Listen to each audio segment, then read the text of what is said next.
Hello बच्चों, let us read the question and the question says the diagram shows 5 isosceles right angle prism. A light ray incident at 90 degree at first phase and emerges at same angle with the normal from the last phase. तो क्या कहा गया है कि ये 5 isosceles prism है, ठीक है।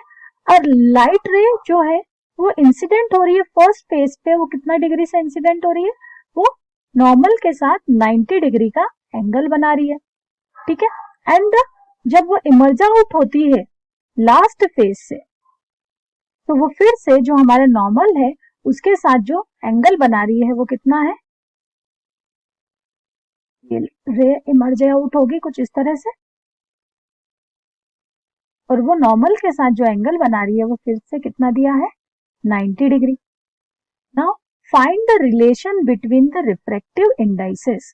तो हमारा μ1, μ2, μ3, μ4 और μ5 जो कि 5 रिफ्रैक्टिव इंडेक्स दिए हैं अलग अलग प्रिज्म के, उनके बीच में हमें रिलेशन फाइंड आउट करना है। तो देखिए थोड़ा सा डायग्राम को फिर से रिकंस्ट्रक्ट करते हैं। ये हमारा फर्स्ट प्रिज्म हो गया, ये सेकंड, फिर ये थर्ड, ये फोर्थ प्रिज्म हुआ, और ये हुआ हमारा फिफ्थ प्रिज्म। फर्स्ट प्रिज्म पर जो रे है वो इंसिडेंट हो रही है एंड नॉर्मल के साथ वो कितने डिग्री का एंगल बना रही है, वो बना रही है 90 डिग्री का एंगल, ठीक है। अब ये जो एंगल है हमारा वो ऑलरेडी हमें क्या दिया है, राइट एंगल प्रिज्म है, तो ये एंगल ऑफ ए कहलाता है prism angle, that is given as 90 degree. तो देखिए यहां पर मैं कह सकती हूँ कि ये जो रे है अब आफ्टर रिफ्रैक्शन ये बेंड होगी और यहां पर इस प्रिज्म के सेकंड फेज के साथ एक एंगल बनाएगी, ठीक है। तो ये एंगल हम सपोज करें, ठीक है। अब हम देखते हैं कि अगर ए एंगल, अगर ये R1 हम लेते हैं, है ना, ये एंगल हम R1 लेते हैं इस एंगल को, ठीक है, ये एंगल हमारा R1 लेते हैं, तो हमारा R1 plus R2 is equals to हो जाएगा एंगल ऑफ प्रिज्म, है ना। मैं लिख सकती हूँ एंगल ऑफ प्रिज्म, तो मैं लिख सकती हूँ R1 plus R2 is equals to 90, या मैं लिखूंगी R2 is equals to 90 minus R1। तो यहां मैं R2 की जगह इस एंगल को, है ना, इस एंगल को क्या लिख सकती हूँ, इस एंगल को लिख सकती हूँ 90 माइनस R2। सिमिलरली ये जो रे होगी आगे नॉर्मल के साथ एंगल, है ना, फिर से रिफ्रैक्ट होगी और फिर यहाँ पर एक नॉर्मल के साथ एंगल बनाएगी, तो ये हमारा R2 है, तो इसे मैं सपोज कर लेती हूँ 90 माइनस, सॉरी R1 है ये हमारा, 90 माइनस R1, तो ये वाला एंगल को मैं सपोज कर लूंगी R2, तो यहां पर जो एंगल बनेगा, ठीक है, वो एंगल बन जाएगा मेरा 90 माइनस R2, करेक्ट। यहां लिख देती हूँ मैं 90 माइनस R2। सिमिलरली ये जो रे आगे रिफ्रैक्ट होगी तो ये नॉर्मल के साथ एंगल बनाएगी R3, तो यहां बनेगी, ये जो एंगल बनेगा वो बनेगा मेरा 90 माइनस R3। सिमिलरली ये जो रे होगी ये यहां पर बना लेगी मेरा R4, तो यहां पर नॉर्मल के साथ जो एंगल बनेगा वो बनेगा मेरा 90 माइनस R4, 90 माइनस R4, है ना, ये एंगल बना दिया मैंने। इसी तरह से आगे अगर हम रिफ्रैक्ट करेंगे इस एज को, तो ये वाला जो एंगल होगा वो होगा R5। तो जो रे बनेगी, आखिरी रे जो इमर्ज आउट हो रही है वो किस एंगल से इमर्ज आउट हो रही है, वो फिर से 90 डिग्री नॉर्मल के साथ बना रही है, ठीक है। तो ये वापस से एंगल क्या हो जाएगा, 90 डिग्री। चलिए, तो जब प्रिज्म में रिफ्रैक्शन हो रहा है तो हमारा जो की कॉन्सेप्ट डेवलप होगा वो होगा स्नेल लॉ।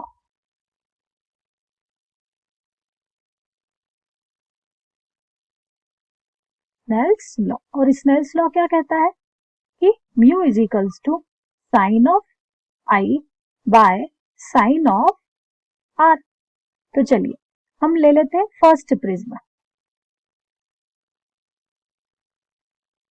फर्स्ट प्रिज्म के लिए देखिए इंसिडेंट एंगल हमारा, और ये जो रिफ्लेक्टिव यहाँ मीडियम क्या है, एयर, तो म्यू इज इक्वल्स टू ले लें हम ठीक है, यहाँ हमारा जो रिफ्रैक्टिव इंडेक्स दिया है वो दिया है हमारा μ1, तो ये हो जाएगा हमारा μ1 इज इक्वल्स टू साइन आई की वैल्यू दे दी हमें 90 डिग्री बाय साइन R1, तो यहां पर हम कह सकते हैं μ1 sine R1 is equals to 1, sine 90 की वैल्यू 1, ये हमारी इक्वेशन हो गई फर्स्ट। अब for second prism, second prism में फिर से फॉर्मूला लगेगा, लेकिन अब हमारा μ1 से रिफ्रैक्टिव इंडेक्स किस में जा रहा है, μ2 में, तो हम लिख सकते हैं μ2 by μ1 sine of, incidence angle हो गया अब हमारा साइन ऑफ 90 माइनस R1, और रिफ्रैक्टिव एंगल हो गया हमारा साइन ऑफ R2, तो यहां पर हम लिख सकते हैं μ2 sine R2 is equals to μ1 cos R1। अब इसी पैटर्न को अगर हम कंटिन्यू करें फॉर थर्ड प्रिज्म के लिए ये इक्वेशन हो जाएगी μ3 sine R3 is equals to μ2 cos R2। देखिए इसे इक्वेशन 2 देते हैं, ये थर्ड प्रिज्म की इक्वेशन नंबर 3 दे देते हैं। फोर्थ प्रिज्म के लिए यही पैटर्न कंटिन्यू चलेगा, सो ये हो जाएगा हमारा μ4, है ना, μ4 sine R4 is equals to μ3 cos R3। देखिए ये हो जाएगी हमारी equation number 4, and fifth prism के लिए इक्वेशन हो जाएगी μ5 sine R5 is equals to μ4 cos R4, ये हो जाएगी हमारी फिफ्थ इक्वेशन। अब फिफ्थ प्रिज्म से, ठीक है, जो रे है अब किस में जा रही है, एयर में जा रही है, तो मान लिया कि इसे एयर है ना, तो ये μ6 ले रही हूं अभी, क्योंकि पैटर्न मेरा कंटिन्यू चलाना है ना, तो फिफ्थ प्रिज्म से एयर में जाने के लिए मेरी इक्वेशन इस तरह से बनती है μ6 sine R6 is equals to μ5 cos R5, ठीक है। अब μ6 क्योंकि एयर है तो एयर का रिफ्रैक्टिव इंडेक्स 1 हो जाएगा, और एंगल कितना दिया हमने, रिफ्रैक्टिव एंगल दे दिया हमें 90, है ना, तो ये हो जाएगा sine 90 is equals to μ5 cos R5। तो देखिए 90 की वैल्यू 1 है, तो मेरी जो सिक्स्थ इक्वेशन बनेगी वो बनेगी 1 is equals to μ5 cos R5, ये हो गई मेरी सिक्स्थ इक्वेशन। अब देखिए अब मैं क्या करती हूँ, यहाँ पर फर्स्ट इक्वेशन और सिक्स्थ इक्वेशन थोड़ी सी डिफरेंट है, मैं सेकेंड और थर्ड को ऑब्जर्व करूं, तो सेकेंड और थर्ड में मेरा μ2 साइन R2 μ1 cos R1, और यह है μ3 साइन R3 और μ2 cos R2 है। तो मैं क्या करती हूँ, इस सेकेंड और थर्ड इक्वेशन को मैं स्क्वायर करके ऐड कर देती हूँ, ठीक है। तो इसको देखिए आप, है ना, सेकेंड और थर्ड को स्क्वायर करके ऐड करने पर, adding equation second and third after squaring, तो देखिए मैं किस तरह से ऐड करती हूँ, μ2 साइन R2 और μ2 cos R2 को स्क्वायर करके ऐड करूंगी, तो ये हो जाएगा μ2 square sine square R2 plus μ2 square cos square R2 is equals to μ1 square cos square R1, μ1 square cos square R1 plus μ2 square μ1 square cos square R1 और μ3 square sine square R3, μ3 square sine square R3। तो यहां पर देखिए ये identity से दोनों value 1 हो जाती है, तो ये हो जाएगा μ2 square is equals to μ1 square cos square R1 plus μ3 square sine square R3, इसके दे देते हैं हम इक्वेशन नंबर 7, और सेम पैटर्न हम 4 और 5 में भी करते हैं। क्यों, क्योंकि मुझे 4 ये वाली टर्म और ये वाली टर्म में आइडेंटिटी अप्लाई होती हुई दिखाई दे रही है. सो है ना, adding 4 and 5 after squaring. So this will become mu 4 square, है ना, मैं डायरेक्ट आइडेंटिटी लगा रही हूँ. देखिए ये स्क्वायर हो जाएगा और ये स्क्वायर हो जाएगा, आइडेंटिटी अप्लाई हो जाएगी. So mu 4 square is equals to mu 3 square cos square r3 plus mu 5 square sine square r5. ये हो गई मेरी इक्वेशन नंबर 8. 7 और 8 के बाद चलिए अब हम इक्वेशन 1 और 6, जो कि दो अलग अलग इक्वेशन थी, 1 और 6 को भी हम क्या कर सकते हैं, स्क्वायर करके ऐड कर देते हैं. तो सेम पैटर्न में हम करेंगे 1 और 6 को स्क्वायर करके ऐड करने पर. तो देखिए 1 और 6 को ऐड 1 और 6 आफ्टर स्क्वायरिंग. देखिए 1 इक्वेशन थी हमारी, 1 is equals to mu 1 sine r1. तो ये हो जाएगा हमारा 1 या लिखे हम mu 1 square sine square r1 plus 6 equation देखें तो ये होगा mu 5 square cos square r5, mu 5 square cos square r5 is equals to 1 plus 1 that is 2.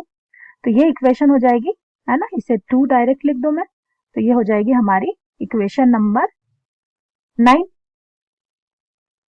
देखिए अब 7 और 8 को अगर हम ऐड कर दें, 7 और 8 को ऐड कर दें, adding 7 and 8, so this will become mu 2 square plus mu 4 square, mu 2 square plus mu 4 square in the left and 7 है हमारी mu 1 square cos square r1. देखिए mu 1 square cos square r1 plus mu 3 square sin square r3, mu 3 square sine square r3.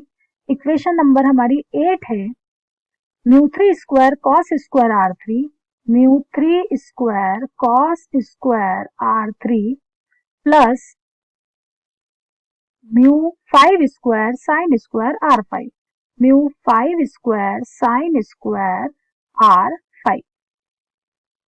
देखिए अगर यहाँ पर हम identity apply कर सकते हैं तो हमारी इक्वेशन हो जाएगी mu 2 square plus mu 4 square is equals to mu 1 square cos square r1 plus mu 5 square sine square r5 plus mu 3 square. अब देखिए अब ये जो इक्वेशन है, अगर इसमें हम इक्वेशन 9 को ऐड कर दें, है ना, तो हम लिखेंगे बाय एडिंग इक्वेशन नंबर 9. तो ये क्या हो जाएगा mu 2 square plus mu 4 square plus 2. अब राइट हैंड साइड में हमारी इक्वेशन हो जाएगी mu 1 square cos square r1, ये देखिए हमने एज इट इज लिया, और यहाँ वाली इसको भी साथ में लिख लेते हैं plus mu 1 square sine square r1 plus, अब इसे लिख लेंगे mu 5 square sine square r5, है ना. अब ये वाली टर्म लिख लेते हैं mu 5 square cos square r5. अब हमारे पास जो टर्म बच रही है वो है म्यू 3 स्क्वायर, म्यू 3 स्क्वायर. देखिए यहाँ हमारे पास बना है mu 2 square plus mu 4 square plus 2 is equals to, यहाँ आइडेंटिटी लग रही तो दैट इज म्यू 1 स्क्वायर, यहाँ भी आइडेंटिटी अप्लाई हो गई तो that is mu 5 square plus mu 3 square. ये हमारा रिक्वायर्ड रिलेशन है किसमें, रिफ्रैक्टिव इंडेक्स ऑफ 5 प्रिज्म में. So this is our final answer. I hope this will be clear to you.